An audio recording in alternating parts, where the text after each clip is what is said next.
नमस्कार दोस्तों, स्वागत है आपका हमारे भारत के इतिहास चैनल पर। क्या आपने कभी सच में गहराई से सोचा है कि भारत को सोने की चिड़िया क्यों कहा जाता था? ये सिर्फ एक सुंदर उपमा नहीं थी, बल्कि उस समय की वास्तविक आर्थिक, सांस्कृतिक और भौगोलिक समृद्धि का प्रतीक थी। प्राचीन और मध्यकालीन काल में भारत दुनिया की सबसे समृद्ध सभ्यताओं में से एक था।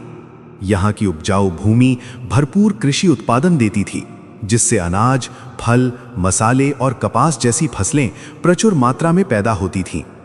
भारत के कारीगरों द्वारा बनाए गए महीन वस्त्र, विशेषकर मलमल और रेशमी कपड़े, दुनिया भर में प्रसिद्ध थे। यहाँ तक कि कहा जाता था कि ढाका की मलमल इतनी महीन होती थी कि वो अंगूठी से निकल जाती थी। भारत का व्यापार नेटवर्क बहुत विशाल था। रोम, चीन, अरब और दक्षिण पूर्व एशिया तक भारतीय वस्तुएं जाती थीं। विदेशी व्यापारी भारत से मसाले, कपड़े और कीमती सामान खरीदने के लिए सोना और चांदी देते थे, जिससे भारत में धन का निरंतर प्रवाह होता रहता था। यही कारण था कि भारत को सोने की चिड़िया कहा जाने लगा। इसके अलावा यहाँ के मंदिरों और राजाओं के खजानों में अपार संपत्ति संचित रहती थी, जो भारत की समृद्धि का एक और प्रमाण थी। लेकिन सोने की चिड़िया सिर्फ धन दौलत तक सीमित नहीं थी। ये भारत की बौद्धिक और सांस्कृतिक श्रेष्ठता का भी प्रतीक थी। गणित, खगोल शास्त्र, आयुर्वेद, दर्शन और शिक्षा के क्षेत्र में भारत विश्वगुरु माना जाता था। यहाँ के विश्वविद्यालय जैसे नालंदा और तक्षशिला दुनिया भर के छात्रों को आकर्षित करते थे। हालांकि समय के साथ लगातार विदेशी आक्रमणों और विशेषकर औपनिवेशिक शासन ने इस समृद्धि को धीरे धीरे खत्म कर दिया।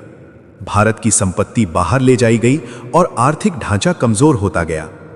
फिर भी सोने की चिड़िया की उपमा हमें ये याद दिलाती है कि भारत कभी विश्व की सबसे समृद्ध और विकसित सभ्यताओं में से एक था और उसके पास अपार संभावनाएं आज भी मौजूद हैं। क्या ये सिर्फ एक मिथक है या इसके पीछे कोई बड़ा ऐतिहासिक सच छुपा है? इस सवाल का जवाब सीधा हां या नहीं में नहीं दिया जा सकता, क्योंकि सोने की चिड़िया की अवधारणा आधी सच्चाई और आधा प्रतीकात्मक अर्थ दोनों को समेटे हुए है। ऐतिहासिक दृष्टि से देखें तो प्राचीन और मध्यकालीन भारत वास्तव में दुनिया की सबसे समृद्ध अर्थव्यवस्थाओं में से एक था। प्रसिद्ध आर्थिक इतिहासकार एंगस मैडिसन के अनुसार एक समय भारत का वैश्विक जीडीपी में लगभग 20-25% योगदान था, जो उसकी आर्थिक शक्ति को दर्शाता है। भारत के वस्त्र, मसाले, धातु और हस्तशिल्प की अंतर्राष्ट्रीय बाजार में भारी मांग थी और विदेशी व्यापारी इनके बदले सोना चांदी देते थे, यानी धन का प्रवाह भारत की ओर होता था, बाहर नहीं। इतिहास में कई यात्रियों और लेखकों ने भी भारत की समृद्धि का वर्णन किया है। उदाहरण के लिए फाहियान और इब्न बतूता जैसे यात्रियों ने भारत की आर्थिक स्थिति, बाजारों की चहल पहल और समाज की संपन्नता का विस्तार से वर्णन किया। यहाँ के मंदिरों, नगरों और राज दरबारों में अपार धन संपत्ति संचित रहती थी, जो इस बात का संकेत था कि सोने की चिड़िया पूरी तरह काल्पनिक नहीं थी। लेकिन ये भी उतना ही महत्वपूर्ण है कि इस समृद्धि का वितरण समान नहीं था। समाज में वर्ग भेद मौजूद था। राजाओं, व्यापारियों और उच्च वर्ग के पास अधिक संपत्ति थी, जबकि आम जनता का जीवन उतना विलासितापूर्ण नहीं था। इसके अलावा समय के साथ विदेशी आक्रमणों और विशेष रूप से औपनिवेशिक शासन ने भारत की आर्थिक संरचना को कमजोर कर दिया और धन का भारी मात्रा में बाहर प्रवाह हुआ। इसलिए सोने की चिड़िया को पूरी तरह मिथक कहना गलत होगा, क्योंकि इसके पीछे ठोस ऐतिहासिक आधार मौजूद है। लेकिन इसे एक आदर्शीकृत चित्र भी माना जा सकता है, जो भारत की समृद्धि को थोड़ा बढ़ा चढ़ाकर प्रस्तुत करता है। सच्चाई ये है कि भारत कभी बेहद समृद्ध था, लेकिन वो समृद्धि जटिल सामाजिक और ऐतिहासिक परिस्थितियों से जुड़ी हुई थी। नमस्कार दोस्तों, आज हम एक ऐसे सवाल की गहराई में जाने वाले हैं जिसने सदियों से लोगों की जिज्ञासा को बनाए रखा है। क्या भारत सच में इतना अमीर था कि दुनिया उसे सोने की चिड़िया कहती थी? और अगर हाँ, तो फिर वो अपार दौलत आखिर गई कहाँ? इतिहास के पन्नों को पलटें तो हमें एक ऐसा भारत दिखाई देता है जो केवल भौगोलिक रूप से ही नहीं, बल्कि आर्थिक, सांस्कृतिक और बौद्धिक रूप से भी बेहद समृद्ध था। प्राचीन भारत में उपजाऊ भूमि के कारण कृषि अत्यंत विकसित थी, जिससे अन्न की कभी कमी नहीं होती थी। साथ ही यहाँ के कारीगरों और शिल्पकारों द्वारा बनाए गए वस्त्र, आभूषण और धातु उत्पाद इतने उत्कृष्ट थे कि उनकी मांग विदेशों तक फैली हुई थी। इसके अलावा सोने की चिड़िया भारत की बौद्धिक और आध्यात्मिक समृद्धि का भी प्रतीक थी। गणित, खगोल शास्त्र, आयुर्वेद, योग और दर्शन जैसे क्षेत्रों में भारत विश्व में अग्रणी था और यहाँ की शिक्षा प्रणाली दुनिया भर के छात्रों को आकर्षित करती थी। नालंदा और तक्षशिला जैसे विश्वविद्यालय ज्ञान के केंद्र थे, जहाँ दूर दराज से विद्यार्थी शिक्षा प्राप्त करने आते थे। सांस्कृतिक रूप से भी भारत अत्यंत समृद्ध था। विविध भाषाएं, परंपराएं, कला और स्थापत्य इसकी पहचान थे। इस तरह सोने की चिड़िया एक ऐसी छवि थी जो भारत की बहुआयामी समृद्धि को दर्शाती थी, जहां केवल धन ही नहीं बल्कि ज्ञान, संस्कृति और संसाधनों की भी भरपूरता थी। यही कारण है कि ये उपमा केवल आर्थिक स्थिति तक सीमित नहीं रही, बल्कि भारत की संपूर्ण श्रेष्ठता और वैश्विक महत्व का प्रतीक बन गई। बल्कि ये भारत की आर्थिक समृद्धि, प्राकृतिक संसाधन और सांस्कृतिक वैभव का एक समग्र प्रतीक था, जो उस समय की बहुआयामी उन्नति को दर्शाता है। आर्थिक दृष्टि से भारत एक सशक्त और आत्मनिर्भर व्यवस्था वाला देश था, जहां कृषि, हस्तशिल्प और व्यापार तीनों ही क्षेत्र अत्यंत विकसित थे। उपजाऊ गंगा यमुना का मैदान, दक्षिण भारत के समृद्ध बंदरगाह और विभिन्न क्षेत्रों की विशेष उत्पादकता ने भारत को वैश्विक व्यापार का केंद्र बना दिया था। यहाँ से मसाले, कपास, रेशम, धातुएं और कीमती पत्थर विदेशों में निर्यात होते थे और बदले में सोना चांदी भारत में आता था, जिससे देश की संपत्ति लगातार बढ़ती रहती थी। प्राकृतिक संसाधनों की दृष्टि से भी भारत बेहद समृद्ध था। नदियों का विशाल जाल, उपजाऊ भूमि, विविध जलवायु और खनिज संपदा ने इसे आत्मनिर्भर और समृद्ध बनाया। वन संपदा, औषधीय पौधे और जैव विविधता ने न केवल जीवन को समृद्ध किया, बल्कि आयुर्वेद और चिकित्सा विज्ञान के विकास में भी महत्वपूर्ण भूमिका निभाई। सांस्कृतिक वैभव की बात करें तो भारत की पहचान उसकी विविधता और गहराई में निहित थी। यहाँ की कला, संगीत, नृत्य, स्थापत्य और साहित्य ने विश्व को प्रभावित किया। मंदिरों की भव्यता, मूर्तिकला की उत्कृष्टता और विभिन्न भाषाओं में रचित ग्रंथ भारत की सांस्कृतिक ऊंचाई को दर्शाते थे। साथ ही ज्ञान और शिक्षा के क्षेत्र में भारत अग्रणी था। नालंदा और तक्षशिला जैसे विश्वविद्यालय अंतर्राष्ट्रीय स्तर पर प्रसिद्ध थे, जहां दुनिया भर से विद्यार्थी आते थे।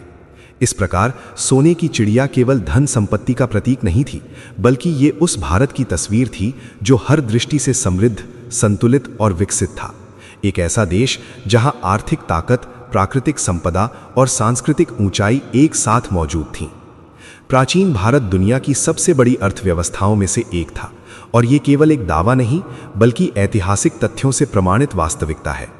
कृषि, उद्योग और व्यापार, इन तीनों स्तंभों पर आधारित भारतीय अर्थव्यवस्था अत्यंत मजबूत और संतुलित थी। गंगा यमुना के उपजाऊ मैदान से लेकर दक्षिण भारत के तटीय क्षेत्रों तक देश के अलग अलग हिस्सों में विभिन्न प्रकार की फसलें उगाई जाती थीं, जिससे न केवल खाद्य सुरक्षा सुनिश्चित होती थी, बल्कि अधिशेष उत्पादन भी होता था, जिसे व्यापार में उपयोग किया जाता था।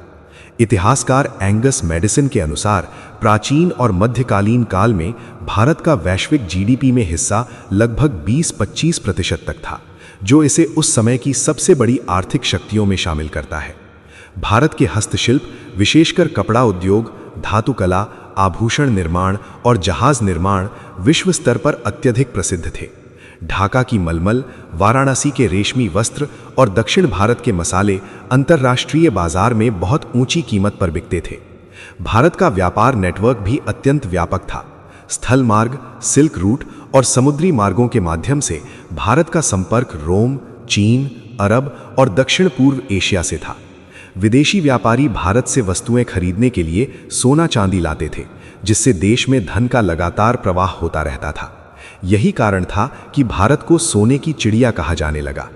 इसके अलावा भारतीय समाज में आर्थिक गतिविधियां केवल शहरी क्षेत्रों तक सीमित नहीं थीं, बल्कि गांवों में भी कुटीर उद्योग और स्थानीय बाजार विकसित थे।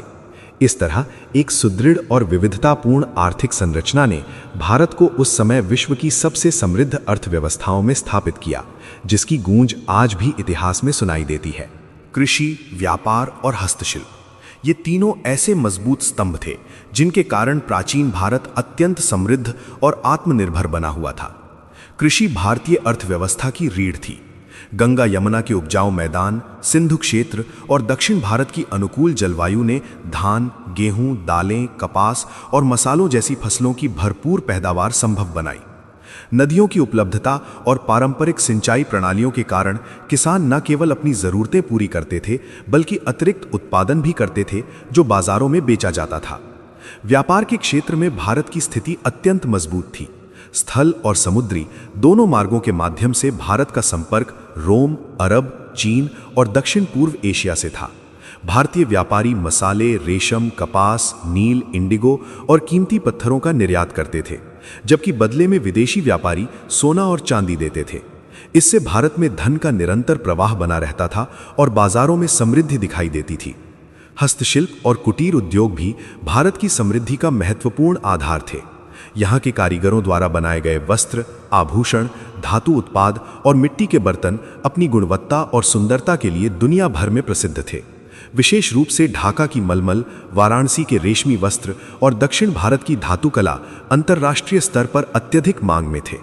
ये उद्योग केवल शहरों तक सीमित नहीं थे, बल्कि गांवों में भी बड़े पैमाने पर कुटीर उद्योग चलते थे, जिससे रोजगार और आय के अवसर बढ़ते थे। इस प्रकार कृषि ने आधार दिया, व्यापार ने विस्तार किया और हस्तशिल्प ने मूल्य जोड़ा। इन तीनों के संतुलित विकास ने प्राचीन भारत को एक समृद्ध, आत्मनिर्भर और विश्व में अग्रणी अर्थव्यवस्था बना दिया, जिसके कारण ही उसे सोने की चिड़िया कहा गया। इतिहासकारों के अनुसार एक समय भारत का विश्व जीडीपी में लगभग 25% हिस्सा था, जो उसकी असाधारण आर्थिक शक्ति और वैश्विक प्रभाव को दर्शाता है। प्रसिद्ध आर्थिक इतिहासकार एंगस मैडिसन के शोध के अनुसार लगभग पहली सहस्राब्दी से लेकर 17वीं सदी तक भारत और चीन विश्व अर्थव्यवस्था के सबसे बड़े केंद्र थे। उस समय भारत केवल अपने विशाल जनसंख्या के कारण ही नहीं, बल्कि अपनी उत्पादक क्षमता, उन्नत कृषि प्रणाली और विकसित उद्योगों के कारण भी आर्थिक रूप से अग्रणी था। भारत के विभिन्न क्षेत्रों में विशेषीकृत उत्पादन होता था, जैसे बंगाल का कपड़ा उद्योग, दक्षिण भारत के मसाले और उत्तर भारत की धातु कला। ये सभी उत्पाद अंतर्राष्ट्रीय बाजार में अत्यधिक मांग में थे। भारत का व्यापार नेटवर्क इतना मजबूत था कि रोमन साम्राज्य, अरब देश, मध्य एशिया और दक्षिण पूर्व एशिया तक भारतीय वस्तुएं पहुंचती थीं। विदेशी व्यापारी इन वस्तुओं के बदले सोना और चांदी देते थे, जिससे भारत की संपत्ति लगातार बढ़ती रहती थी। ये 25% का आंकड़ा इस बात का संकेत है कि उस समय विश्व की आर्थिक गतिविधियों का एक बड़ा हिस्सा भारत में केंद्रित था। हालांकि ये भी ध्यान रखना जरूरी है कि ये समृद्धि पूरे समाज में समान रूप से वितरित नहीं थी। फिर भी वैश्विक स्तर पर भारत की आर्थिक स्थिति इतनी मजबूत थी कि उसे सोने की चिड़िया कहना केवल एक उपमा नहीं, बल्कि एक ऐतिहासिक सच्चाई के करीब था। यानी हर चौथा रुपया भारत से आता था। ये बात सुनने में भले ही सरल लगे, लेकिन इसके पीछे भारत की उस समय की विशाल आर्थिक ताकत छुपी हुई थी। इसका अर्थ ये है कि उस दौर में विश्व की कुल उत्पादन और व्यापारिक गतिविधियों का लगभग 25% हिस्सा अकेले भारत में होता था। प्रसिद्ध आर्थिक इतिहासकार एंगस मैडिसन के अध्ययन इस तथ्य को मजबूत आधार देते हैं, जिनमें बताया गया है कि भारत लंबे समय तक वैश्विक अर्थव्यवस्था का प्रमुख केंद्र रहा। इसका कारण केवल बड़ी जनसंख्या नहीं था, बल्कि भारत की उच्च उत्पादकता और विविध आर्थिक गतिविधियां थीं। यहाँ कृषि प्रचुर मात्रा में होती थी, जिससे अधिशेष उत्पादन मिलता था। साथ ही वस्त्र निर्माण, धातु कला, आभूषण, मसाले और अन्य हस्तशिल्प उत्पादों की गुणवत्ता इतनी उच्च थी कि उनकी अंतर्राष्ट्रीय मांग बनी रहती थी। भारत के बाजार केवल स्थानीय नहीं, बल्कि वैश्विक थे, जहां दूर दूर से व्यापारी आते थे और व्यापार करते थे। इसका सीधा मतलब ये है कि उस समय भारत केवल एक देश नहीं, बल्कि विश्व अर्थव्यवस्था का एक प्रमुख इंजन था। दुनिया के कई देशों की आर्थिक गतिविधियां भारत के साथ व्यापार पर निर्भर थीं। यही कारण था कि भारत की समृद्धि को सोने की चिड़िया जैसी उपमा दी गई, क्योंकि यहाँ से न केवल वस्तुएं बल्कि अपार धन भी उत्पन्न होता था, जो पूरे विश्व में फैलता था। भारत का व्यापार रोम, चीन और अरब देशों से होता था, और ये केवल सीमित लेन देन नहीं, बल्कि एक व्यापक और सुव्यवस्थित अंतर्राष्ट्रीय व्यापार नेटवर्क का हिस्सा था। प्राचीन काल में भारत पूर्व और पश्चिम के बीच एक महत्वपूर्ण व्यापारिक केंद्र के रूप में उभरा था। पश्चिम में रोमन साम्राज्य के साथ भारत का सक्रिय व्यापार था, जहां से सोना और चांदी भारत में आते थे, जबकि भारत से मसाले, कपास, रेशम और कीमती पत्थर निर्यात किए जाते थे। रोमन लेखों में भी इस बात का उल्लेख मिलता है कि भारत के साथ व्यापार के कारण रोम से भारी मात्रा में सोना बाहर जा रहा था। पूर्व दिशा में चीन के साथ भारत का संबंध विशेष रूप से सिल्क रूट के माध्यम से था। इस मार्ग से न केवल वस्तुओं का आदान प्रदान होता था, बल्कि विचारों, धर्मों और संस्कृतियों का भी प्रसार होता था। भारत से बौद्ध धर्म चीन और आगे जापान तक पहुंचा, जो इस व्यापारिक संपर्क का एक महत्वपूर्ण सांस्कृतिक परिणाम था। वहीं अरब देश भारत और पश्चिमी दुनिया के बीच मध्यस्थ की भूमिका निभाते थे। अरब व्यापारी भारतीय वस्तुओं को यूरोप और अफ्रीका तक पहुंचाते थे और समुद्री मार्गों के विकास में उनकी बड़ी भूमिका थी। भारत के पश्चिमी तट जैसे गुजरात और केरल के बंदरगाह इस अंतर्राष्ट्रीय व्यापार के प्रमुख केंद्र थे। इस प्रकार भारत का व्यापार केवल आर्थिक लाभ तक सीमित नहीं था, बल्कि ये एक ऐसा माध्यम था जिसने विभिन्न सभ्यताओं को जोड़ा, ज्ञान और संस्कृति का आदान प्रदान कराया और भारत को वैश्विक स्तर पर एक समृद्ध और प्रभावशाली शक्ति के रूप में स्थापित किया। भारत से मसाले, रेशम और कपड़े विदेशों में भेजे जाते थे और यही वस्तुएं भारत की वैश्विक पहचान और आर्थिक समृद्धि की सबसे बड़ी आधारशिला थीं। प्राचीन और मध्यकालीन काल में भारतीय मसालों जैसे काली मिर्च, दालचीनी, इलायची और लौंग की अंतर्राष्ट्रीय बाजार में जबरदस्त मांग थी। ये मसाले केवल स्वाद बढ़ाने के लिए ही नहीं, बल्कि औषधीय गुणों और भोजन को लंबे समय तक सुरक्षित रखने के लिए भी उपयोग किए जाते थे। इसलिए यूरोप और मध्य पूर्व के देशों में इन्हें बेहद कीमती माना जाता था। कई बार तो इन मसालों की कीमत सोने के बराबर तक आंकी जाती थी। रेशम और कपड़े के क्षेत्र में भी भारत का कोई मुकाबला नहीं था। भारतीय कारीगरों द्वारा बनाए गए सूती और रेशमी वस्त्र अपनी महीनता, गुणवत्ता और सुंदरता के लिए पूरी दुनिया में प्रसिद्ध थे। बंगाल की मलमल, वाराणसी का रेशम और दक्षिण भारत के सूती वस्त्र अंतर्राष्ट्रीय बाजार में अत्यधिक मांग में रहते थे। विदेशी व्यापारी दूर दूर से भारत आते थे और इन वस्त्रों को खरीदने के लिए सोना चांदी देते थे, जिससे भारत में धन का लगातार प्रवाह बना रहता था। समुद्री और स्थल दोनों मार्गों के माध्यम से ये वस्तुएं पश्चिम में यूरोप और पूर्व में दक्षिण पूर्व एशिया तक पहुंचती थीं। इस व्यापार ने न केवल भारत की अर्थव्यवस्था को मजबूत किया, बल्कि भारत को एक वैश्विक व्यापारिक केंद्र के रूप में स्थापित किया। यही कारण था कि भारत की समृद्धि को देखकर दुनिया ने उसे सोने की चिड़िया कहा, क्योंकि यहाँ से निकलने वाली हर वस्तु अपने साथ अपार मूल्य और संपन्नता लेकर जाती थी। भारत में सोना बहुत कम खनन होता था, फिर भी प्राचीन काल में यहाँ अपार मात्रा में सोना मौजूद था। ये अपने आप में एक रोचक और महत्वपूर्ण ऐतिहासिक तथ्य है। दरअसल भारत की समृद्धि का मुख्य स्रोत सोने का उत्पादन नहीं, बल्कि उसका व्यापारिक संतुलन, ट्रेड सरप्लस था। भारत से मसाले, वस्त्र, रेशम, धातु और कीमती वस्तुएं बड़ी मात्रा में विदेशों में निर्यात की जाती थीं, लेकिन बदले में भारत को विदेशी वस्तुओं की उतनी आवश्यकता नहीं होती थी।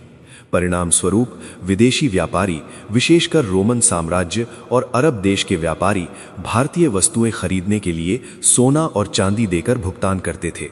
रोमन इतिहासकारों ने तो यहाँ तक लिखा है कि भारत के साथ व्यापार के कारण रोम से बड़ी मात्रा में सोना बाहर जा रहा था, जिससे उनकी अर्थव्यवस्था पर असर पड़ रहा था।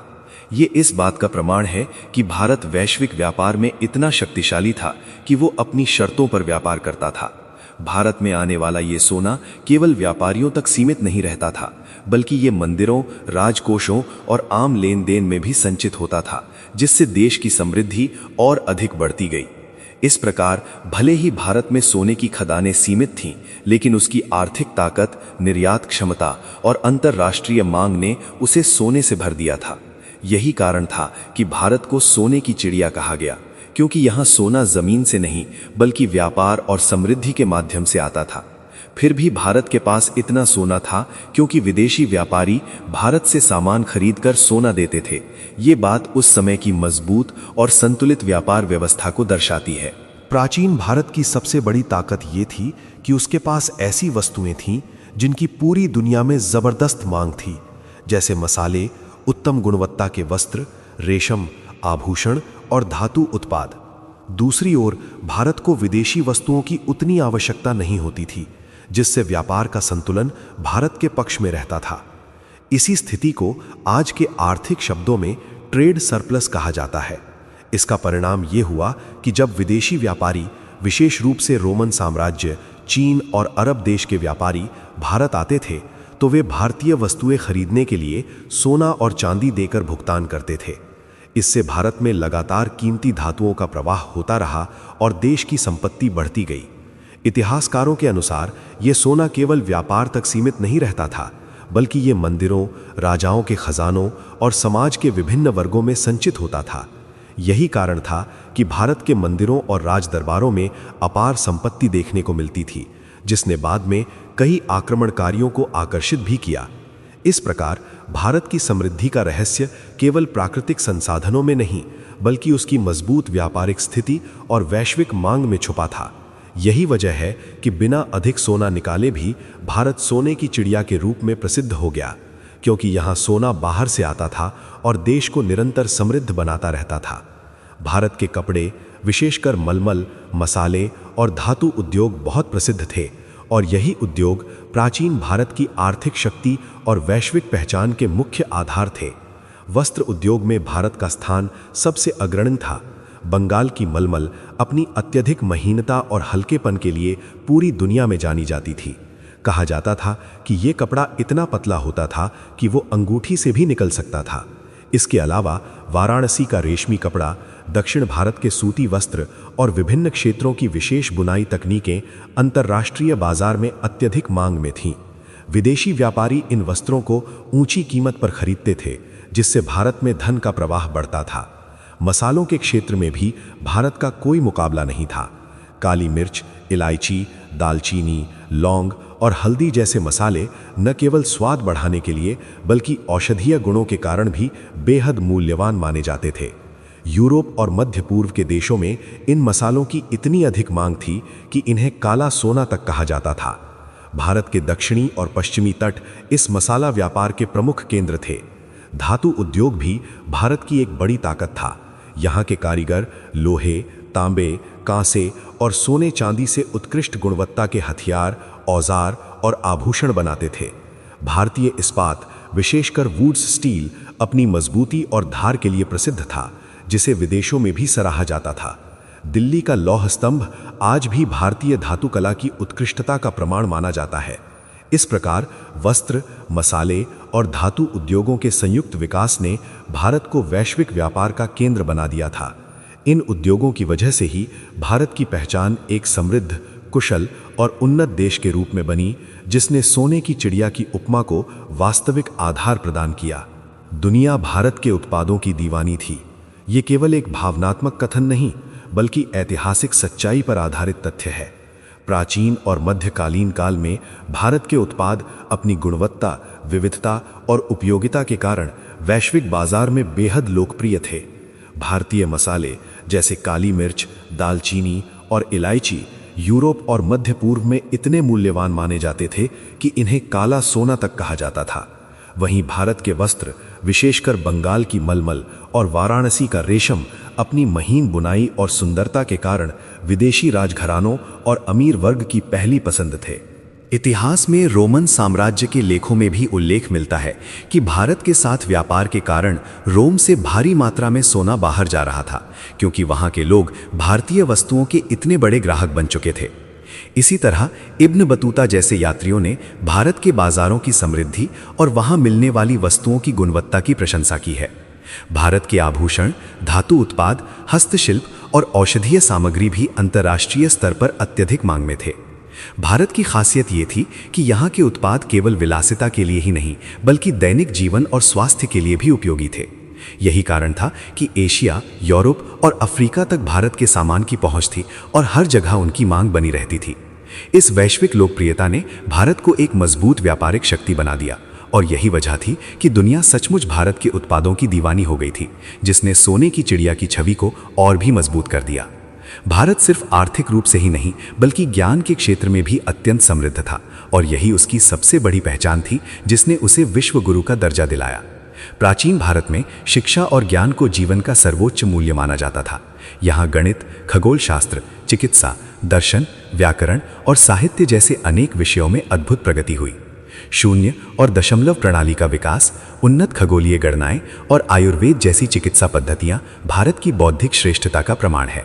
महान विद्वानों जैसे आर्यभट्ट, चरक और सुश्रुत ने अपने अपने क्षेत्रों में ऐसे योगदान दिए जिनका प्रभाव आज भी आधुनिक विज्ञान और चिकित्सा में देखा जा सकता है।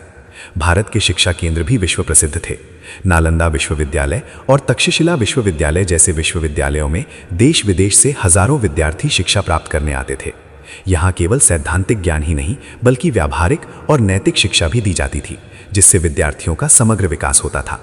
भारतीय दर्शन जैसे वेदांत, बौद्ध और जैन विचारधाराएं ने जीवन, आत्मा और ब्रह्मांड के गहरे प्रश्नों पर चिंतन किया और पूरी दुनिया को प्रभावित किया। योग और ध्यान जैसी परंपराएं मानसिक और आध्यात्मिक संतुलन के लिए आज भी वैश्विक स्तर पर अपनाई जा रही हैं। इस प्रकार भारत की समृद्धि केवल धन दौलत तक सीमित नहीं थी, बल्कि ज्ञान, विज्ञान और विचारों की गहराई में भी उतनी ही समृद्ध थी। यही कारण था कि दुनिया भारत को केवल एक धनी देश के रूप में नहीं, बल्कि एक ज्ञान और संस्कृति के केंद्र के रूप में भी देखती थी। गणित, विज्ञान, आयुर्वेद और दर्शन के क्षेत्रों में भारत प्राचीन काल से ही अग्रणी रहा है और इन क्षेत्रों में किए गए योगदान ने न केवल भारतीय सभ्यता को समृद्ध बनाया, बल्कि पूरी दुनिया को भी गहराई से प्रभावित किया। गणित में शून्य और दशमलव प्रणाली का आविष्कार मानव इतिहास की सबसे क्रांतिकारी उपलब्धियों में से एक माना जाता है। महान गणितज्ञ आर्यभट्ट ने खगोल शास्त्र और गणित में ऐसे सिद्धांत दिए जिनसे ग्रहों की गति और समय की गणना संभव हुई। इसी तरह भास्कराचार्य ने बीज गणित और कलन के प्रारंभिक सिद्धांतों पर महत्वपूर्ण कार्य किया। विज्ञान के क्षेत्र में भी भारत ने खगोल शास्त्र, धातु कला और चिकित्सा विज्ञान में उल्लेखनीय प्रगति की। प्राचीन भारतीय वैज्ञानिकों ने पृथ्वी के गोल होने, ग्रहों की गति और समय मापन के सटीक तरीके विकसित किए। धातु कला में भारत की दक्षता का उदाहरण दिल्ली का लौह स्तंभ है, जो सदियों बाद भी जंग नहीं लगा। यह उस समय की उन्नत तकनीक को दर्शाता है। आयुर्वेद, जो भारत की पारंपरिक चिकित्सा पद्धति है, आज भी विश्व भर में अपनाई जा रही है। चरक ने चरक संहिता के माध्यम से औषधि विज्ञान को व्यवस्थित रूप दिया, जबकि सुश्रुत को शल्य चिकित्सा यानी सर्जरी का जनक माना जाता है, जिन्होंने सैकड़ों प्रकार की सर्जरी और उपकरणों का वर्णन किया। दर्शन के क्षेत्र में भारत ने जीवन, आत्मा और ब्रह्मांड के गहरे रहस्यों पर विचार किया। वेदांत, बौद्ध और जैन दर्शन ने न केवल भारत में बल्कि एशिया और दुनिया के अन्य हिस्सों में भी गहरा प्रभाव डाला। योग और ध्यान जैसी परंपराएं आज भी मानसिक शांति और आत्मिक विकास के लिए विश्व भर में प्रचलित हैं। इस प्रकार गणित, विज्ञान, आयुर्वेद और दर्शन में भारत की अग्रणी भूमिका यह साबित करती है कि उसकी समृद्धि केवल भौतिक नहीं थी, बल्कि बौद्धिक और आध्यात्मिक स्तर पर भी उतनी ही गहरी और प्रभावशाली थी। भारत के मंदिरों में अपार संपत्ति थी और ये केवल धार्मिक आस्था का परिणाम नहीं, बल्कि उस समय की आर्थिक और सामाजिक व्यवस्था का भी महत्वपूर्ण हिस्सा था। प्राचीन और मध्यकालीन भारत में मंदिर केवल पूजा के स्थान नहीं थे, बल्कि वे आर्थिक, सांस्कृतिक और सामाजिक केंद्र के रूप में भी कार्य करते थे। लोग अपनी श्रद्धा के रूप में सोना, चांदी, रत्न, भूमि और अन्य कीमती वस्तुएं मंदिरों को दान करते थे। राजा और सामंत भी अपनी शक्ति और समृद्धि दिखाने के लिए मंदिरों को भारी मात्रा में धन और आभूषण अर्पित करते थे, जिससे मंदिरों में विशाल खजाने इकट्ठा हो जाते थे। दक्षिण भारत के पद्मनाभ स्वामी मंदिर जैसे मंदिरों में आज भी हजारों करोड़ रुपए मूल्य की संपत्ति का अनुमान लगाया जाता है, जो इस परंपरा की ऐतिहासिक गहराई को दर्शाता है। इसी तरह सोमनाथ मंदिर प्राचीन काल में अपनी अपार संपत्ति के लिए प्रसिद्ध था, जिसे कई बार विदेशी आक्रमणकारियों ने लूटने की कोशिश की। मंदिरों की ये संपत्ति केवल संग्रहित नहीं रहती थी, बल्कि इसका उपयोग समाज के कल्याण में भी किया जाता था। मंदिर शिक्षा, भोजन वितरण, कला और संस्कृति के संरक्षण तथा रोजगार प्रदान करने के केंद्र थे।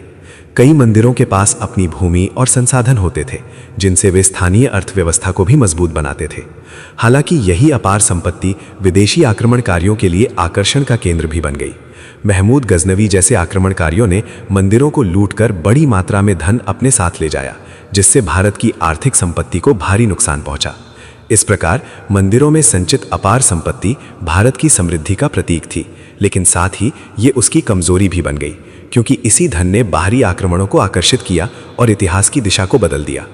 सोना, चांदी और रत्नों से भरे मंदिर विदेशी आक्रमणकारियों के लिए अत्यंत बड़ा आकर्षण बन गए थे, क्योंकि उस समय मंदिर केवल धार्मिक आस्था के केंद्र ही नहीं, बल्कि अपार धन संपत्ति के भंडार भी थे।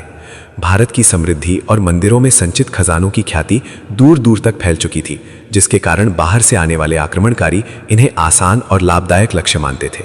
विशेष रूप से सोमनाथ मंदिर जैसे प्रसिद्ध मंदिर अपनी अपार संपत्ति के लिए जाने जाते थे, जहां सोने चांदी के आभूषण, हीरे जवाहरात और कीमती वस्तुएं बड़ी मात्रा में संग्रहित थीं। इसी लालच के चलते महमूद गजनवी ने 11वीं सदी में कई बार भारत पर आक्रमण किया और मंदिरों को निशाना बनाकर भारी लूट की।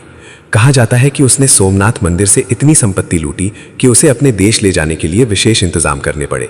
ये केवल एक उदाहरण है, ऐसे कई आक्रमण हुए जिनमें मंदिरों को लूटकर भारत की संपत्ति बाहर ले जाई गई। मंदिरों की ये संपत्ति इसलिए भी आकर्षक थी क्योंकि ये एक ही स्थान पर केंद्रित रहती थी, जिससे आक्रमणकारियों के लिए इसे लूटना आसान हो जाता था। इसके अलावा मंदिरों की सुरक्षा व्यवस्था भी हमेशा इतनी मजबूत नहीं होती थी कि वे बड़े सैन्य हमलों का सामना कर सके। इस प्रकार मंदिरों में संचित सोना, चांदी और रत्न भारत की समृद्धि का प्रतीक तो थे, लेकिन यही संपत्ति बाहरी आक्रमणों का कारण भी बनी। ये दिखाता है कि किस तरह आर्थिक वैभव कभी कभी सुरक्षा की दृष्टि से चुनौती भी बन सकता है और इतिहास की दिशा को प्रभावित कर सकता है। महमूद गजनवी जैसे आक्रमणकारियों ने भारत पर बार बार हमला कर भारी लूट की और ये घटनाएं भारत की आर्थिक समृद्धि तथा उसके पतन के बीच एक महत्वपूर्ण कड़ी को दर्शाती हैं। महमूद गजनवी ने 11वीं सदी में भारत पर लगभग 17 आक्रमण किए, जिनका मुख्य उद्देश्य यहाँ की अपार संपत्ति को लूटना था, न कि स्थायी शासन स्थापित करना।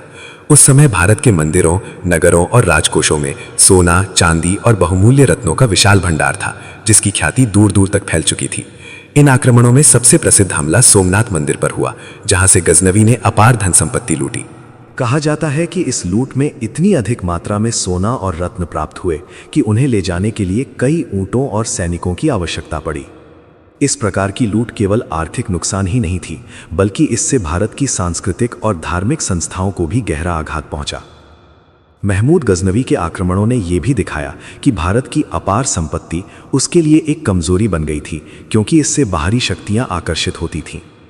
इन लूटों के कारण भारत से बड़ी मात्रा में धन बाहर चला गया, जिससे धीरे धीरे उसकी आर्थिक स्थिति कमजोर होने लगी।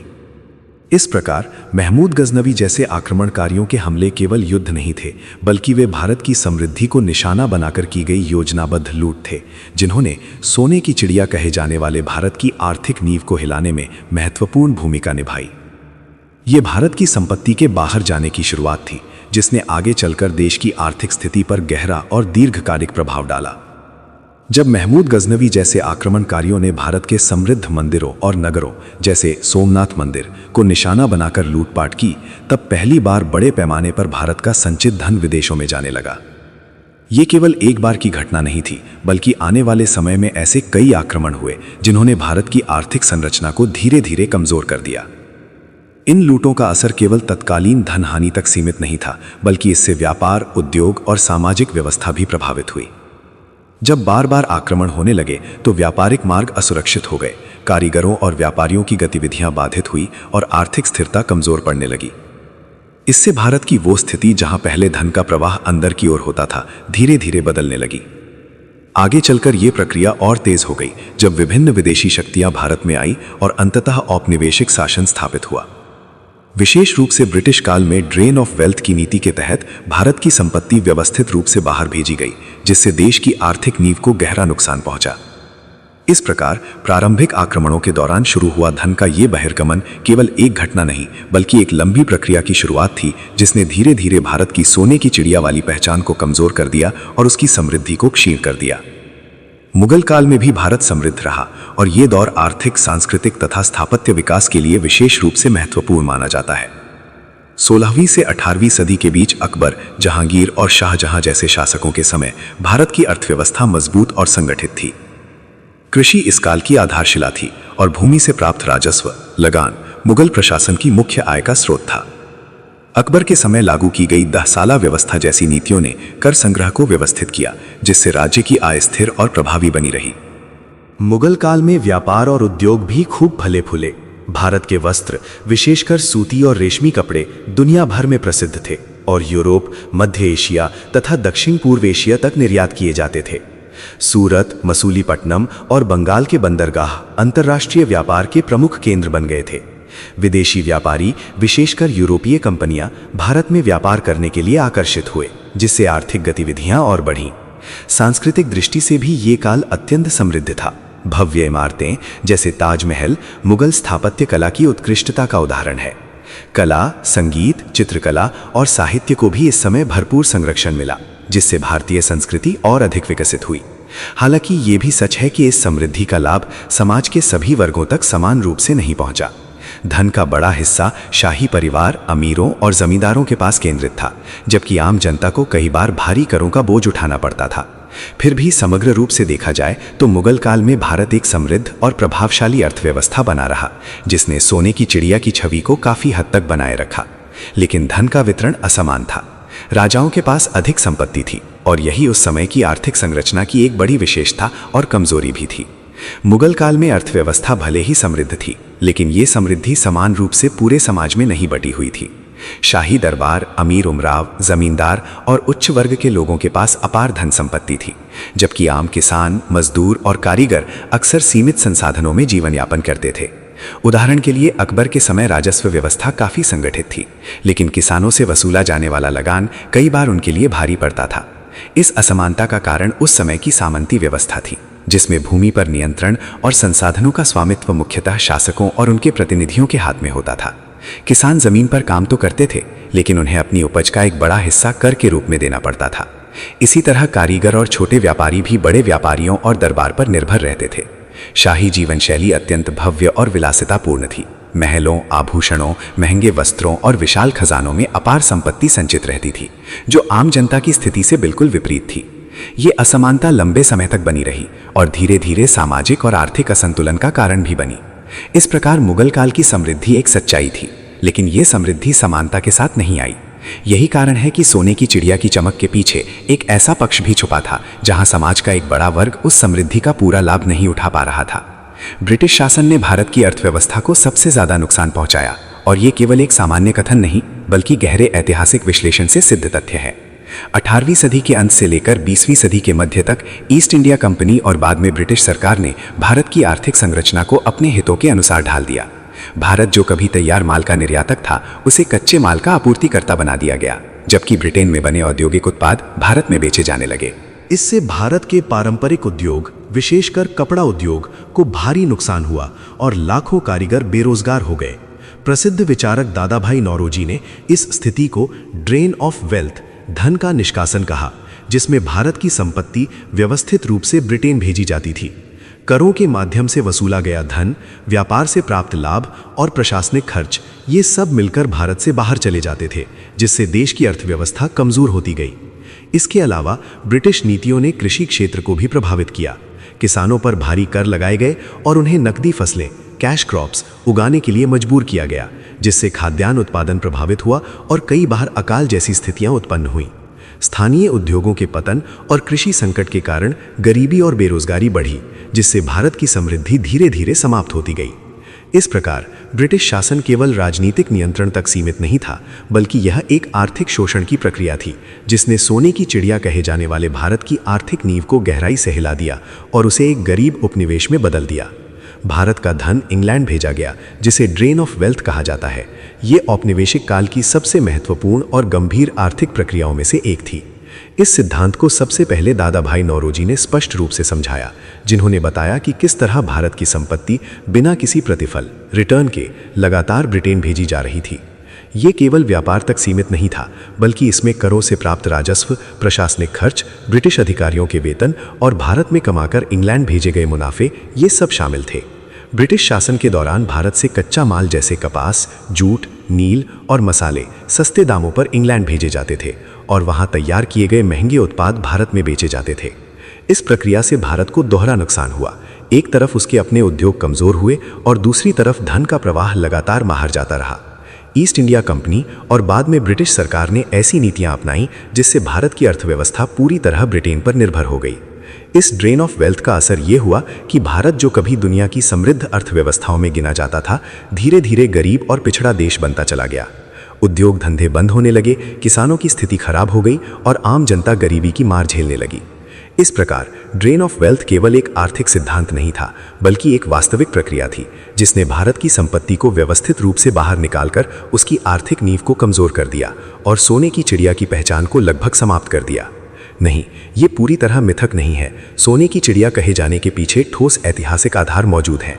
प्राचीन और मध्यकालीन काल में भारत वास्तव में दुनिया की सबसे समृद्ध अर्थव्यवस्थाओं में से एक था, जिसका प्रमाण अनेक इतिहासकारों, यात्रियों और आर्थिक अध्ययनों में मिलता है।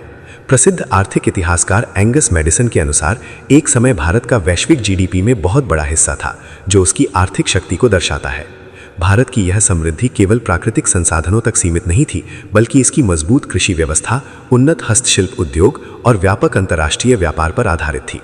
भारत से मसाले, वस्त्र, धातु और कीमती वस्तुएं विदेशों में निर्यात की जाती थीं और बदले में सोना चांदी भारत में आता था।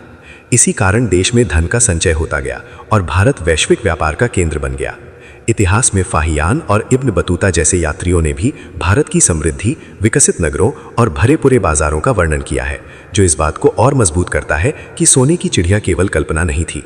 हालांकि ये भी सच है कि इस उपमा में कुछ हद तक अतिशयोक्ति, एग्जैजरेशन भी शामिल है, क्योंकि यह समृद्धि समाज के सभी वर्गों में समान रूप से वितरित नहीं थी।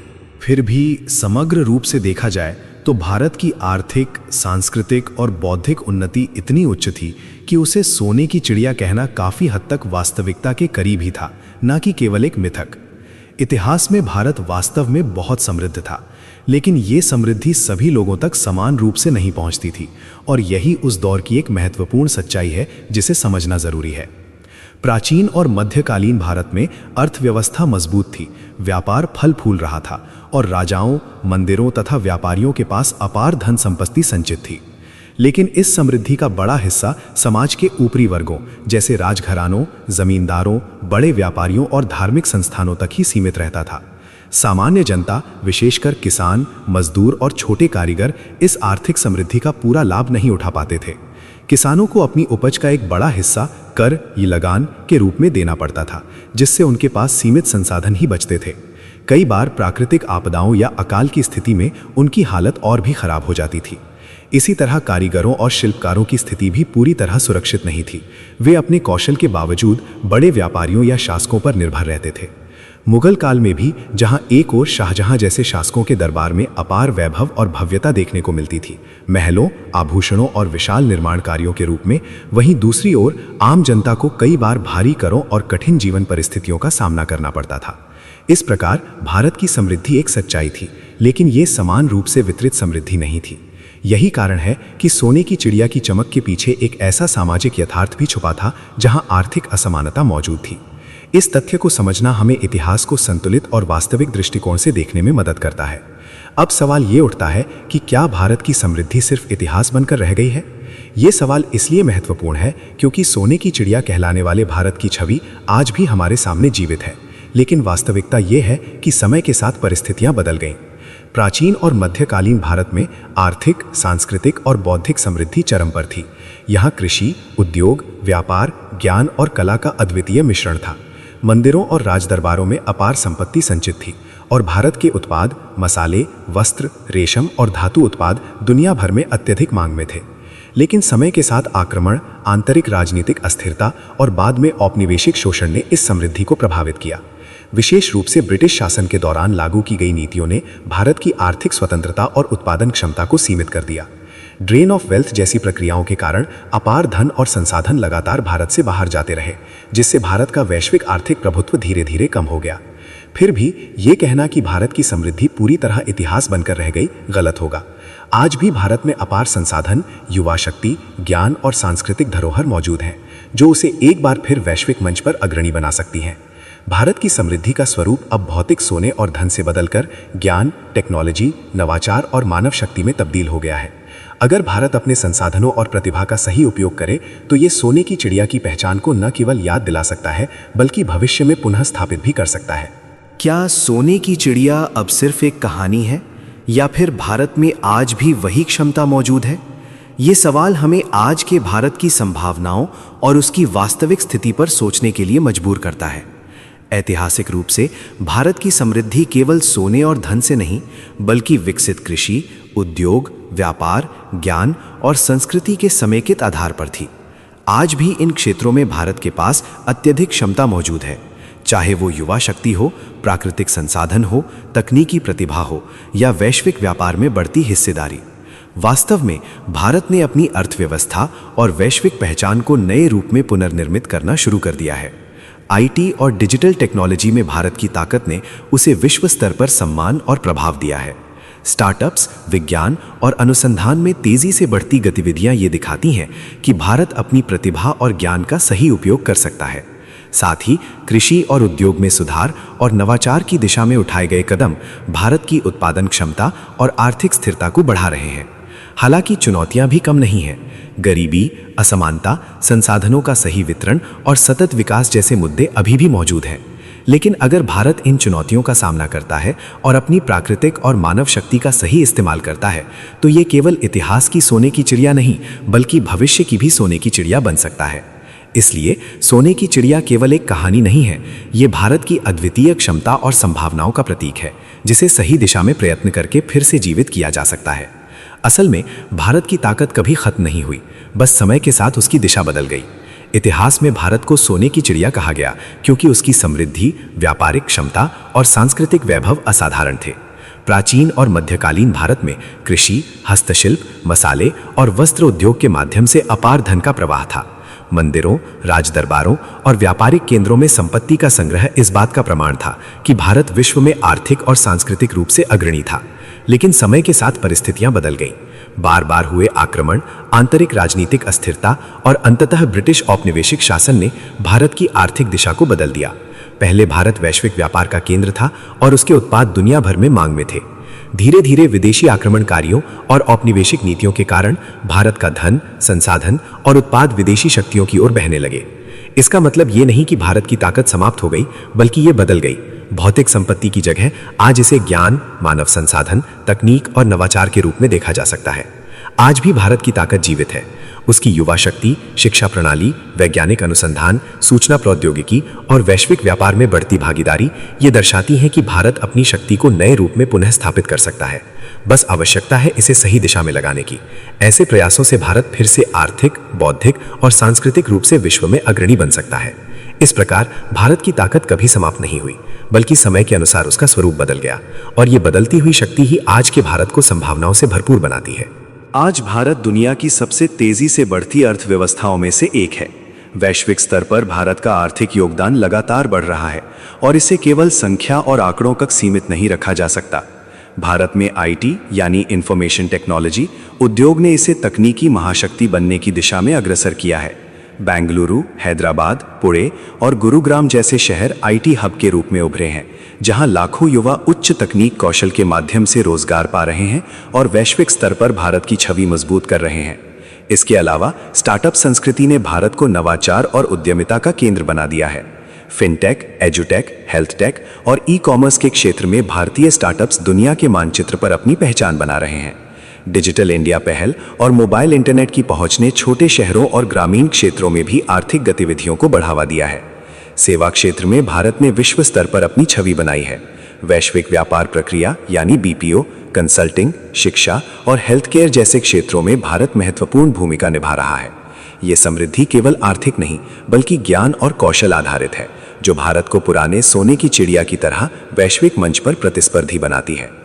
इस प्रकार आज भारत सिर्फ भौतिक संसाधनों के आधार पर ही नहीं, बल्कि तकनीक, नवाचार और मानव संसाधन के माध्यम से भी तेजी से विकसित हो रहा है और विश्व अर्थव्यवस्था में अपनी मजबूत पहचान बनाए रख रहा है। हालांकि चुनौतियां अभी भी हैं, लेकिन संभावनाएं उससे कहीं ज्यादा बड़ी हैं। भारत एक विशाल देश है, जहां संसाधनों की कोई कमी नहीं है, चाहे वो प्राकृतिक संसाधन हो, युवा शक्ति हो या ज्ञान और संस्कृति की संपदा। हालांकि इस विशाल संभावनाओं के बावजूद भारत को कई आंतरिक और बाहरी चुनौतियों का सामना करना पड़ता है। गरीबी, असमानता, अवसंरचना की कमी, शिक्षा और स्वास्थ्य में अंतर तथा पर्यावरणीय दबाव जैसे मुद्दे अभी भी समाज और अर्थव्यवस्था पर असर डालते हैं। लेकिन इन चुनौतियों के बावजूद भारत के पास विकसित होने की अपार संभावनाएं मौजूद हैं। डिजिटल क्रांति, तकनीकी नवाचार, स्टार्टअप्स का तेजी से बढ़ता क्षेत्र और वैश्विक व्यापार में भारत की भागीदारी इसे वैश्विक स्तर पर प्रतिस्पर्धी बना रही है। युवा जनसंख्या, जो आज लगभग आधी आबादी है, भारत के लिए शक्ति का स्रोत है। यदि इस शक्ति का सही दिशा में उपयोग किया जाए, शिक्षा, कौशल विकास और नवाचार के माध्यम से, तो भारत न केवल अपनी चुनौतियों को पार कर सकता है, बल्कि दुनिया में फिर से एक अग्रणी और सम्मानित स्थान भी हासिल कर सकता है। यानी चुनौतियां मौजूद जरूर है, लेकिन भारत की समृद्धि, क्षमता और नवाचार की संभावनाएं उन चुनौतियों से कहीं अधिक हैं। यही कारण है कि सोने की चिड़िया की पहचान आज भी पूरी तरह समाप्त नहीं हुई है, बल्कि इसे आधुनिक रूप में फिर से साकार किया जा सकता है। ये पूरी तरह संभव है, लेकिन आज सोने की चिड़िया का मतलब सिर्फ सोना नहीं, बल्कि ज्ञान, नवाचार, तकनीक और मानव संसाधन है। प्राचीन भारत में समृद्धि का आधार भौतिक संपत्ति और व्यापार था, लेकिन आधुनिक युग में भारत की ताकत का नया स्वरूप आर्थिक, तकनीकी और बौद्धिक संसाधनों में निहित है। आज भारत में आईटी उद्योग, स्टार्टअप्स, डिजिटल टेक्नोलॉजी, विज्ञान और अनुसंधान जैसे क्षेत्रों में अपार संभावनाएं मौजूद हैं, जो देश को वैश्विक मंच पर प्रतिस्पर्धी बना रही हैं। विशेष रूप से आईटी और डिजिटल क्षेत्र ने भारत को वैश्विक सेवा और तकनीक का केंद्र बना दिया है। बेंगलुरु, हैदराबाद, पुणे और गुरुग्राम जैसे शहरों में नवाचार और तकनीकी कौशल का केंद्र स्थापित हुआ है। इसके अलावा स्टार्टअप्स की बढ़ती संख्या ये दिखाती है कि भारत में उद्यमिता की भावना और नवाचार की शक्ति कितनी मजबूत है। सोने की चिड़िया का आधुनिक स्वरूप केवल आर्थिक समृद्धि तक सीमित नहीं, बल्कि मानव संसाधन, शिक्षा, कौशल और नवाचार की ताकत के माध्यम से विकसित हो रहा है। यदि भारत अपने युवाओं की शक्ति, वैज्ञानिक अनुसंधान और तकनीकी नवाचार को सही दिशा में लगाता है, तो ये फिर से दुनिया में अग्रणी बन सकता है।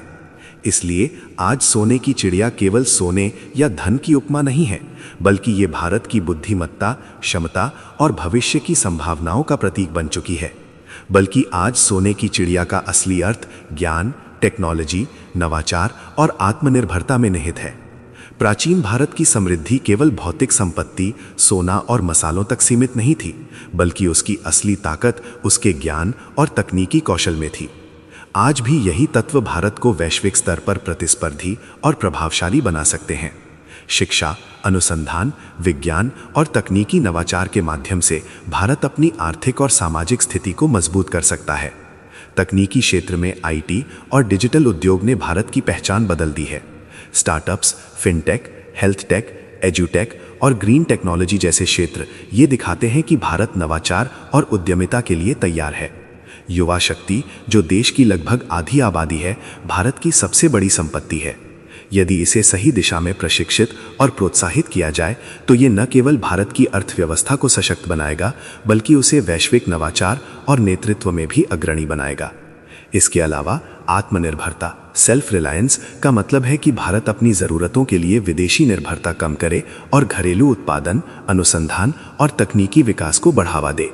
यही आधुनिक सोने की चिड़िया की पहचान है, जहां संपत्ति केवल भौतिक धन नहीं, बल्कि ज्ञान, नवाचार और आत्मनिर्भर शक्ति बनकर उभरती है। इस प्रकार आज भारत की ताकत उसका ज्ञान, तकनीकी कौशल, नवाचार की क्षमता और आत्मनिर्भरता है, जो उसे फिर से वैश्विक मंच पर सम्मान और प्रभावशाली स्थिति दिला सकती है। अगर भारत अपने संसाधनों और मानव शक्ति का सही उपयोग करे, तो वो फिर से विश्व में अग्रणी बन सकता है। भारत के पास प्राकृतिक संसाधनों की भरपूर मात्रा है। खनिज, कृषि योग्य भूमि, जल संसाधन और जैव विविधता, जो उसे आर्थिक रूप से मजबूत बनाने की क्षमता रखते हैं। इसके अलावा देश की युवा आबादी और शिक्षित कार्यबल उसे नवाचार और तकनीकी विकास में वैश्विक प्रतिस्पर्धा में आगे बढ़ने का अवसर देते हैं। यदि इन संसाधनों का समुचित प्रबंधन और सही दिशा में निवेश किया जाए, तो भारत न केवल आर्थिक रूप से सशक्त बनेगा, बल्कि वैश्विक मंच पर नेतृत्व की भूमिका भी निभा सकता है। इसके लिए आवश्यक है कि भारत नीति निर्माण, शिक्षा, विज्ञान, प्रौद्योगिकी और स्टार्टअप संस्कृति में निरंतर सुधार और निवेश करे। डिजिटल और ग्रीन टेक्नोलॉजी, स्वास्थ्य और कृषि क्षेत्रों में नवाचार को बढ़ावा देकर भारत अपनी उत्पादन क्षमता और वैश्विक प्रभाव बढ़ा सकता है। साथ ही सामाजिक और आर्थिक समानता सुनिश्चित करना भी महत्वपूर्ण है, ताकि समृद्धि के लाभ समाज के सभी वर्गों तक पहुंचे और सामूहिक विकास संभव हो। इतिहास ने यह साबित किया है कि भारत की ताकत उसकी संपदा और ज्ञान में है। अगर वर्तमान समय में भारत अपनी मानव शक्ति, संसाधनों और नवाचार की क्षमता का सही उपयोग करे, तो वो न केवल अपनी खोई हुई पहचान पुनः स्थापित कर सकता है, बल्कि दुनिया में वैश्विक नेतृत्व और आर्थिक प्रभुत्व हासिल करने में भी सक्षम होगा। यही आधुनिक सोने की चिड़िया बनने की राह है। इतिहास हमें सिखाता है कि सिर्फ समृद्धि होना काफी नहीं, उसकी सुरक्षा भी जरूरी है। भारत की प्राचीन और मध्यकालीन समृद्धि इसके प्राकृतिक संसाधनों, व्यापार, कृषि, उद्योग और सांस्कृतिक वैभव के कारण विश्व प्रसिद्ध थी। लेकिन ये समृद्धि तब भी सुरक्षित नहीं रह सकी जब आंतरिक अस्थिरता, राजनीतिक विभाजन और कमजोर प्रशासन ने इसे कमजोर कर दिया। बार बार हुए आक्रमण और विदेशी शक्तियों द्वारा लूट ने ये स्पष्ट कर दिया कि सिर्फ संपत्ति होना ही पर्याप्त नहीं है, उसे संरक्षित और सुरक्षित रखना भी उतना ही महत्वपूर्ण है। इतिहास में हम देखते हैं कि भारत की आर्थिक ताकत और वैभव को नुकसान पहुंचाने में बाहरी आक्रमणों के साथ साथ आंतरिक विवाद, राजकीय असमानताएं और सामाजिक विघटन भी बड़ी भूमिका निभाते थे। उदाहरण के लिए, मंदिरों और राजदरबारों में अपार संपत्ति मौजूद होने के बावजूद कमज़ोर सुरक्षा व्यवस्था और राजनीतिक विघटन ने विदेशी आक्रमणकारियों को आसानी से प्रवेश करने का अवसर दिया। इसके परिणाम स्वरूप सोना, चांदी, रत्न और अन्य संसाधन लगातार बाहर चले गए और भारत की सोने की चिड़िया वाली पहचान धीरे धीरे कमज़ोर होती गई। इतिहास ये भी सिखाता है कि समृद्धि केवल आर्थिक ही नहीं बल्कि राजनीतिक स्थिरता, सामाजिक एकता और प्रशासनिक दक्षता के साथ सुरक्षित रह सकती है। अगर इन सभी तत्वों का संतुलन बना रहे तो देश न केवल अपनी संपत्ति को संरक्षित रख सकता है बल्कि अपनी आर्थिक और सांस्कृतिक ताकत को भी विश्व स्तर पर प्रभावशाली बना सकता है। इसलिए इतिहास हमें ये महत्वपूर्ण सबक देता है कि समृद्धि का होना आवश्यक है, लेकिन उससे भी ज़्यादा ज़रूरी है उसे सुरक्षित, संरक्षित और न्याय संगत तरीके से प्रबंधित करना। आंतरिक एकता और मजबूत प्रशासन बहुत ज़रूरी है। आर्थिक संतुलन और समान वितरण देश को मजबूत बनाते हैं। इतिहास से स्पष्ट है कि किसी भी देश की समृद्धि केवल उसके संसाधनों और उत्पादन पर निर्भर नहीं होती, बल्कि उसकी सामाजिक और राजनीतिक संरचना भी उतनी ही महत्वपूर्ण होती है। प्राचीन और मध्यकालीन भारत में आर्थिक समृद्धि होने के बावजूद बार बार आंतरिक विभाजन और राजनीतिक अस्थिरता ने देश को कमज़ोर किया। छोटे राज्यों और सामंतों के बीच संघर्ष, शक्तिशाली केंद्र सरकार का अभाव और नीति निर्माण में असंगति ने विदेशी आक्रमणकारियों के लिए अवसर पैदा कर दिया। यही कारण था कि अपार संपत्ति और संसाधन मौजूद होने के बावजूद भारत की सुरक्षा और स्थिरता सुनिश्चित नहीं हो सकी। आर्थिक संतुलन और समान वितरण भी देश को मजबूती देते हैं। जब समृद्धि समाज के केवल कुछ वर्गों तक सीमित रहती है तो सामाजिक असमानता बढ़ती है और ये आंतरिक अस्थिरता और असंतोष का कारण बनता है। उदाहरण के लिए, मुगल काल और ब्रिटिश शासन के दौरान अमीर और गरीब के बीच असमानता ने कई बार सामाजिक तनाव और आर्थिक कमजोरियों को जन्म दिया। इसके विपरीत, यदि धन, संसाधन और अवसर समाज के सभी वर्गों में समान रूप से वितरित हों तो देश में सामाजिक स्थिरता, उत्पादन क्षमता और आर्थिक विकास बढ़ता है। आज के भारत में यही सबक महत्वपूर्ण है। यदि हम आंतरिक एकता बनाए रखें, प्रशासन को मजबूत करें और आर्थिक संसाधनों का समान वितरण सुनिश्चित करें तो भारत न केवल अपनी खोई हुई पहचान को पुनः स्थापित कर सकता है बल्कि वैश्विक स्तर पर सशक्त और प्रभावशाली राष्ट्र बन सकता है। इसलिए इतिहास और वर्तमान दोनों ये स्पष्ट करते हैं कि समृद्धि केवल संख्या और धन तक सीमित नहीं होनी चाहिए। उसे सुरक्षित, समान और स्थिर ढंग से प्रबंधित करना अत्यंत आवश्यक है। भारत की सबसे बड़ी ताकत उसकी विविधता, युवा शक्ति और ज्ञान परंपरा है। ये केवल भौगोलिक या जनसांख्यिकीय विशेषता नहीं बल्कि देश की सामाजिक, सांस्कृतिक और बौद्धिक शक्ति का आधार है। भारत में विभिन्न धर्म, भाषाएं, संस्कृतियां और परंपराएं कोएग्जिस्ट करती हैं, जिससे ये देश विविधता में एकता का अद्वितीय उदाहरण बनता है। ये विविधता भारत को अलग देशों की तुलना में अधिक लचीला, सृजनशील और सामूहिक समाधान खोजने में सक्षम बनाती है। युवा शक्ति भी भारत की सबसे बड़ी संपत्ति है। देश की जनसंख्या का लगभग आधा हिस्सा युवा है, जो शिक्षा, तकनीकी कौशल और नवाचार के माध्यम से देश को तेजी से आगे बढ़ाने की क्षमता रखते हैं। ये युवा शक्ति न केवल आर्थिक वृद्धि में योगदान देती है बल्कि तकनीकी, वैज्ञानिक और सामाजिक नवाचारों में भारत को वैश्विक प्रतिस्पर्धा में मजबूती प्रदान करती है। इसके अलावा भारत की ज्ञान परंपरा जैसे प्राचीन गणित, आयुर्वेद, दर्शन, विज्ञान और शिक्षा देश की दीर्घकालिक ताकत का प्रतीक है। ये परंपरा न केवल अतीत में भारत को सोने की चिड़िया बनाती थी बल्कि आज भी ये भारत को वैश्विक स्तर पर नेतृत्व और प्रभाव की दिशा में मार्गदर्शन देती है। यही तीनों स्तंभ, विविधता, युवा शक्ति और ज्ञान परंपरा, मिलकर भारत को अन्य देशों से अलग बनाते हैं और भविष्य में इसे फिर से वैश्विक नेतृत्व देने की क्षमता रखते हैं। ये साबित करता है कि भारत की ताकत केवल भौतिक संपत्ति में नहीं बल्कि मानव, सामाजिक और बौद्धिक संसाधनों में निहित है। इतिहास में केवल बाहरी आक्रमण ही कारण नहीं थे बल्कि आंतरिक विभाजन, राजनीतिक अस्थिरता और आपसी संघर्ष ने भी भारत को कमजोर किया। प्राचीन और मध्यकालीन भारत में भले ही आर्थिक और सांस्कृतिक समृद्धि चरम पर थी, लेकिन राजनीतिक एकता का अभाव कई बार बड़ी कमजोरी साबित हुआ। विभिन्न राज्यों और सामंतों के बीच सत्ता संघर्ष और क्षेत्रीय हितों की टकराहट ने न केवल आंतरिक प्रशासन को कमजोर किया बल्कि ये देश की सुरक्षा और स्थिरता पर भी प्रतिकूल प्रभाव डालता रहा। आंतरिक विभाजन के कारण राजाओं और शासकों के बीच भरोसे और सहयोग की कमी थी। एक क्षेत्र के शासक अपनी ताकत बनाए रखने के लिए अक्सर पड़ोसी राज्यों से संघर्ष करते थे, जिससे संसाधनों की बर्बादी और सामरिक दुर्बलता उत्पन्न होती थी।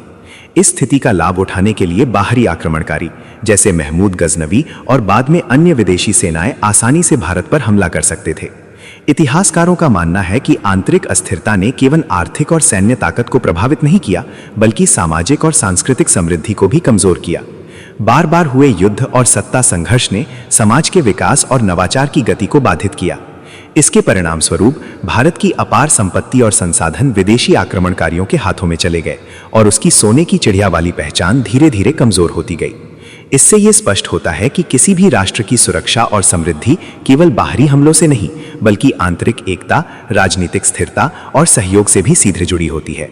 भारत का इतिहास ये सीख देता है कि जब देश में आंतरिक मजबूती होती है, तभी वो बाहरी चुनौतियों का सामना कर सकता है और अपनी समृद्धि को सुरक्षित रख सकता है।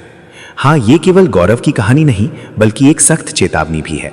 भारत को सोने की चिड़िया कहा गया क्योंकि उसके पास प्राकृतिक संसाधन, आर्थिक समृद्धि, सांस्कृतिक वैभव और ज्ञान की अपार संपदा थी।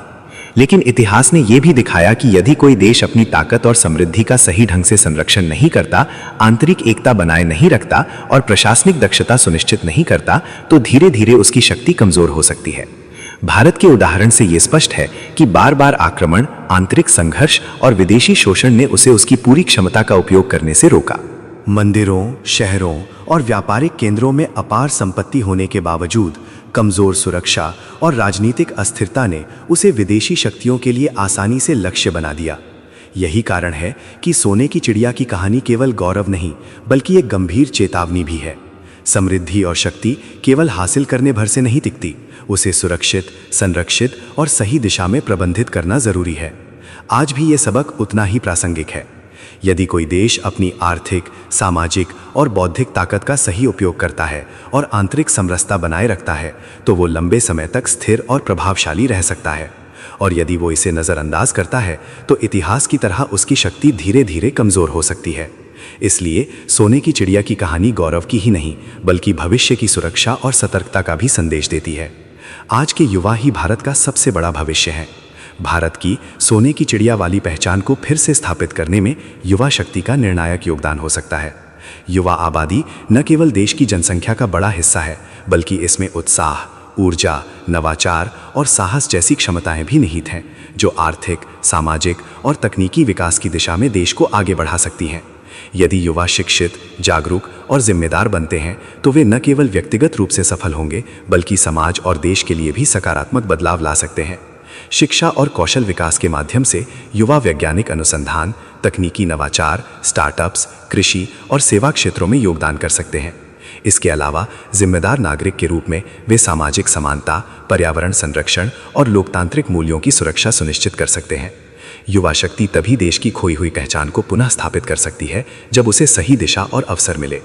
अगर युवा अपनी ऊर्जा और प्रतिभा का सही उपयोग करते हैं, तो भारत न केवल आर्थिक रूप से मजबूत बनेगा, बल्कि वैश्विक स्तर पर भी सशक्त और सम्मानित राष्ट्र के रूप में अपनी जगह बना सकता है। इस प्रकार वर्तमान भारतीय युवा ही सोने की चिड़िया की धरोहर को संजोकर भविष्य में इसे फिर से चमकाने की क्षमता रखते हैं। उनकी शिक्षा, जागरूकता और जिम्मेदारी ही देश को वैश्विक मंच पर अग्रणी बनाने की कुंजी है। तो दोस्तों, भारत सच में सोने की चिड़िया था, लेकिन इसकी असली ताकत केवल भौतिक संपत्ति या सोने चांदी में नहीं थी, बल्कि इसकी संस्कृति, ज्ञान, नवाचार और मेहनत में निहित थी। प्राचीन भारत ने अपने वैदिक ज्ञान, गणित, आयुर्वेद, विज्ञान, कला और वास्तुकला के माध्यम से ये साबित किया कि असली शक्ति केवल आर्थिक समृद्धि में नहीं, बल्कि मानव बुद्धि, कौशल और परिश्रम में भी होती है। इसके अतिरिक्त भारत की व्यापारिक समझ, हस्तशिल्प और अंतर्राष्ट्रीय व्यापार के क्षेत्र में इसकी दक्षता ने इसे वैश्विक स्तर पर अत्यधिक सम्मान दिलाया। और सबसे ज़रूरी बात यह है कि सोने की चिड़िया केवल अतीत की कहानी नहीं है। आज भी भारत में वही क्षमता मौजूद है। युवा शक्ति, तकनीकी नवाचार, ज्ञान आधारित उद्योग और सांस्कृतिक धरोहर, जो इसे फिर से विश्व में अग्रणी बना सकती है। अगर भारत अपनी मानव शक्ति, संसाधनों और ज्ञान का सही उपयोग करे, तो ये न केवल इतिहास में अपनी महानता को याद दिला सकता है, बल्कि भविष्य में भी वैश्विक मंच पर अपनी खोई हुई पहचान को पुनः स्थापित कर सकता है। ये संदेश हमें प्रेरित करता है कि भारत की वास्तविक समृद्धि और शक्ति केवल सोने में नहीं, बल्कि ज्ञान, मेहनत और नवाचार में छुपी हुई है। और यही भविष्य की सोने की चिड़िया बनने की कुंजी है। अगर आपको ये वीडियो पसंद आया हो तो कृपया इसे लाइक ज़रूर करें, अपने दोस्तों और परिवार के साथ शेयर करें और हमारे चैनल को सब्सक्राइब करना ना भूलें, ताकि आप भविष्य में भी ऐसे ज्ञानवर्धक और रोचक वीडियो देख सकें। साथ ही हम आपके विचार जानने के लिए उत्सुक हैं, इसलिए कमेंट में ज़रूर बताएं, क्या आपको लगता है कि भारत फिर से सोने की चिड़िया बन सकता है? क्या हमारी युवा शक्ति, तकनीकी नवाचार और सांस्कृतिक धरोहर भारत को फिर से वैश्विक मंच पर अग्रणी बना सकती है? आपके विचार और सुझाव न केवल हमें बेहतर कंटेंट बनाने में मदद करेंगे, बल्कि इस चर्चा को और गहरा बनाएंगे। तो देर किस बात की, कमेंट करें और इस यात्रा का हिस्सा बने, जिसमें हम मिलकर भारत की खोई हुई पहचान और उसकी भविष्य की संभावनाओं पर सोचते हैं। याद रखें, आपकी राय मायने रखती है और यही हमें प्रेरित करती है कि हम और भी रोचक, शिक्षाप्रद और प्रेरणादायक वीडियो लाते रहें। धन्यवाद।